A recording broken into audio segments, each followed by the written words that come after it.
is it? Where is it?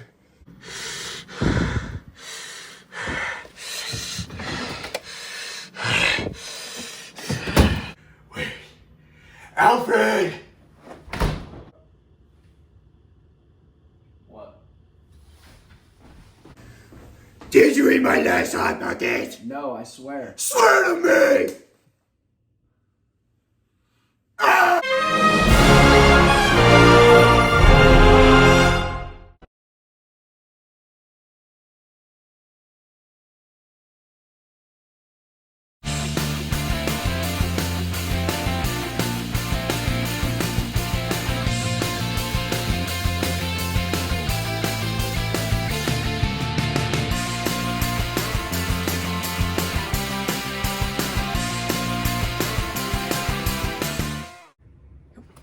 Hello everyone, it's D-Man number 5, and today is a very special day because it's not just any day.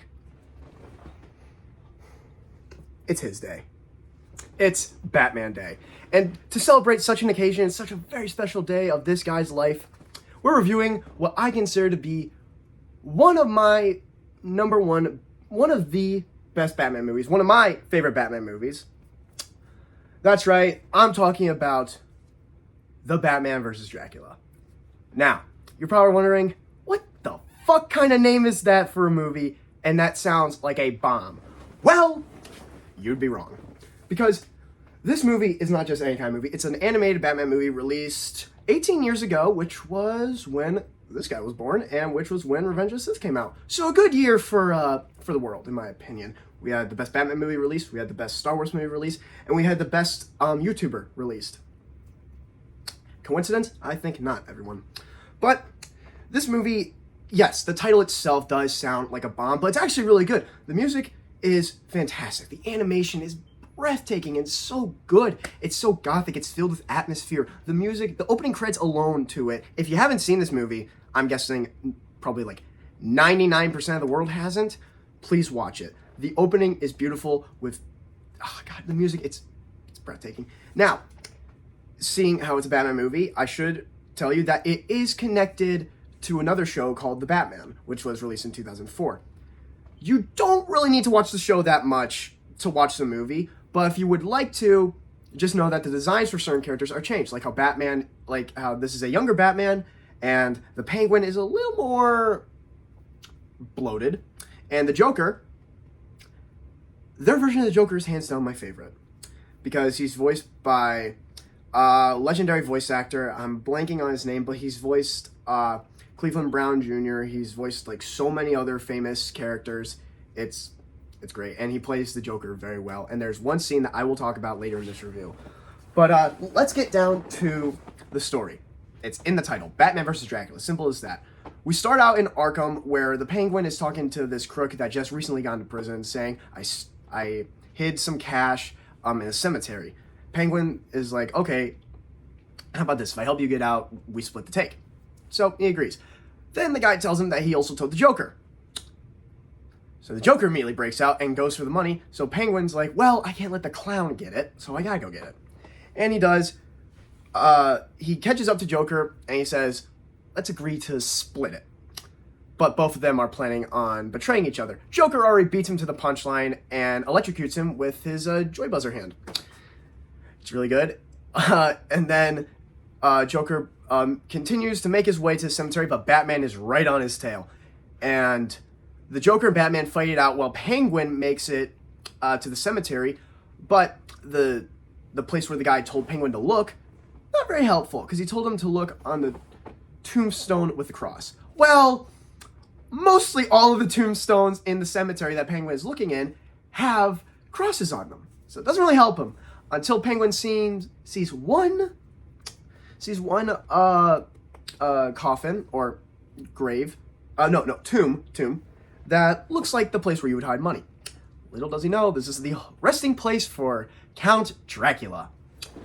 So we continue to see Batman and Joker fighting it over in the city, with Batman chasing Joker, fighting all over the place, and then Joker cuts Batman's suit with a pretty sharp card and says, this time, Batsy, I'm out for blood. Now, I should mention the opening in this movie, like the first 10 or 15 minutes are amazing. It's very creepy. This movie I consider to be a Halloween movie. Not because Dracula's in it, but because it just feels like this is the time it would take place in. It would take place during October. So we go back to Penguin, and he's trying to open up the coffin to try and find the money. But while opening up the coffin, he slices his hand open, and we see blood! Usually, with this, I'm going to say this continuity of this Batman universe, blood and that kind of stuff hasn't really been shown up until now, and it's very creepy.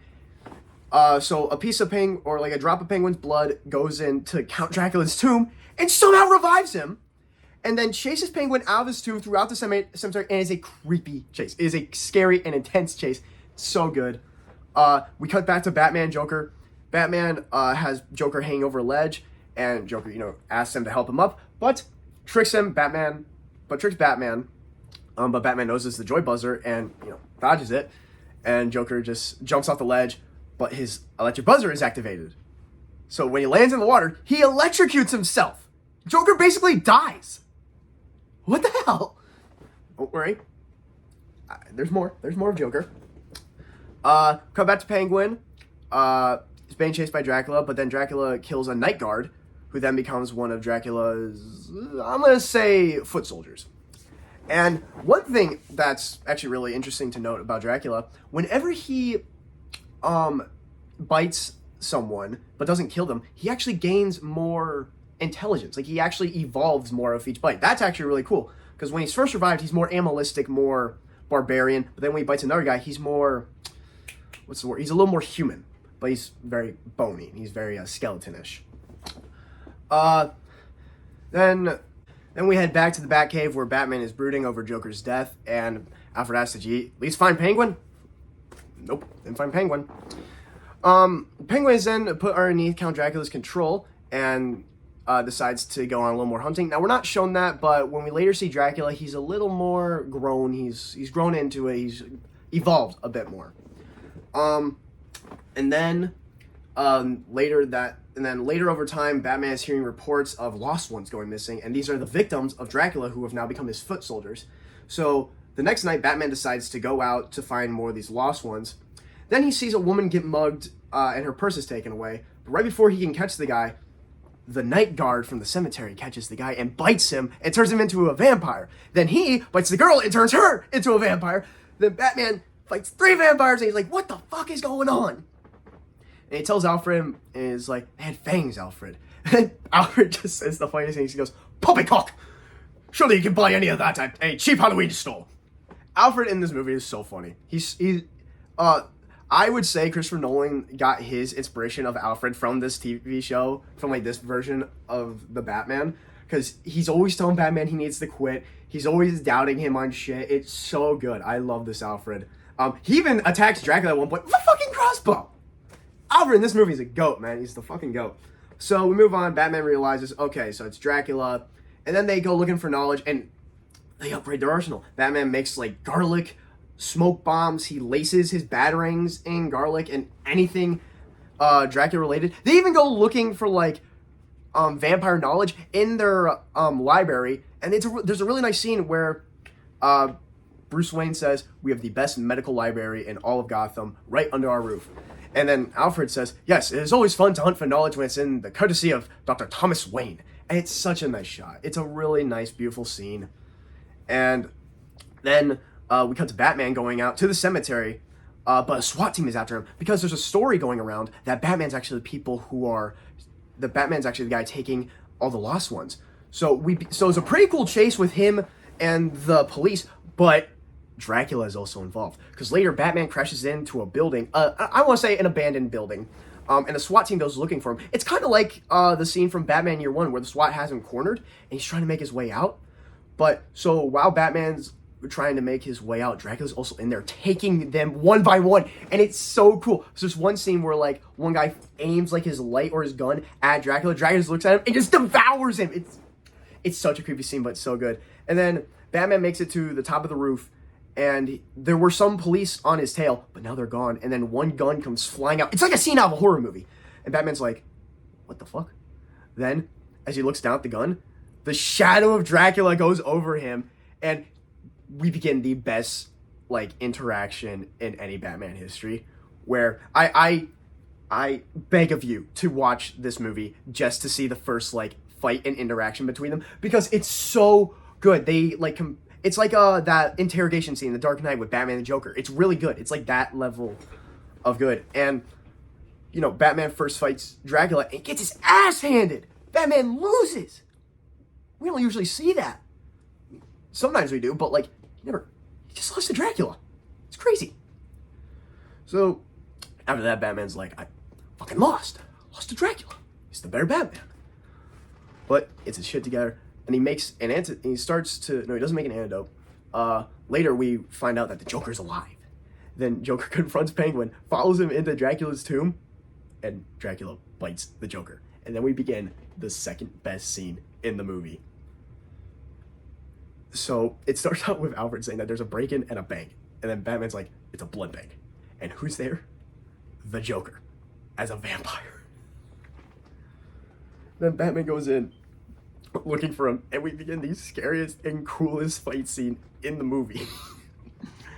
And it's so good. And it ends with Batman kicking over vials of blood onto the Joker.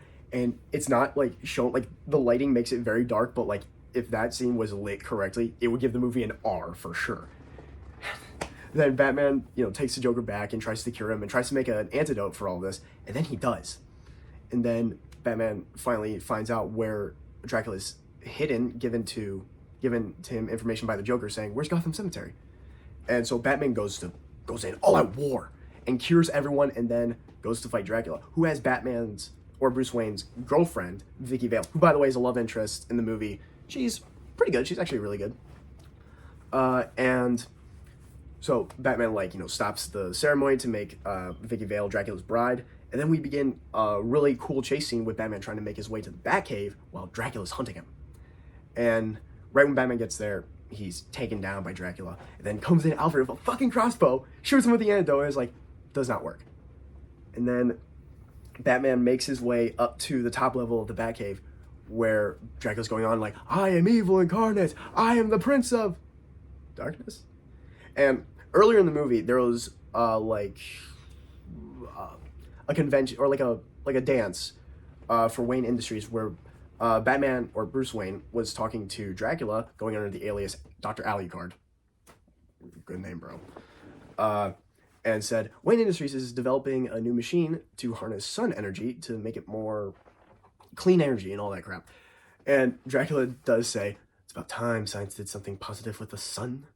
By the way, the guy who voices Dracula in this movie is so good. He's the guy from John Wick 2 in the opening who says, he killed him with a fucking pencil. A pencil. It's voice acting in this movie is top tier. You got Tom Kenny as the Joker.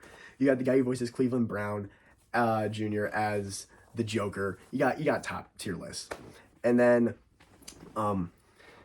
right as, you know, Dracula sees the machine, Batman just like holds up the trigger to the machine, turns it on, and burns Dracula, makes like a shadow, and then Dracula just goes, you are Bruce Wayne.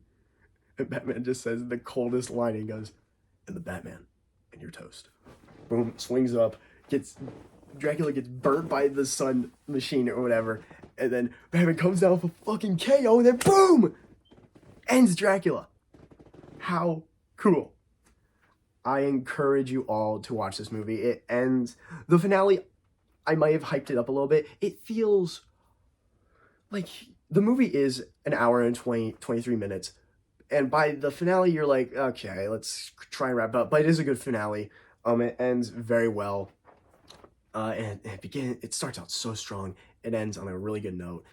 And I encourage you all to watch it. If you're in the Halloween spirit or in the Halloween mood and you want a movie to watch, and you're a superhero fan, you want to watch a Halloween superhero movie, watch this one. If you're a Batman fan, if you want more Batman content, watch this movie. Or watch the show that's connected to, because it's really good.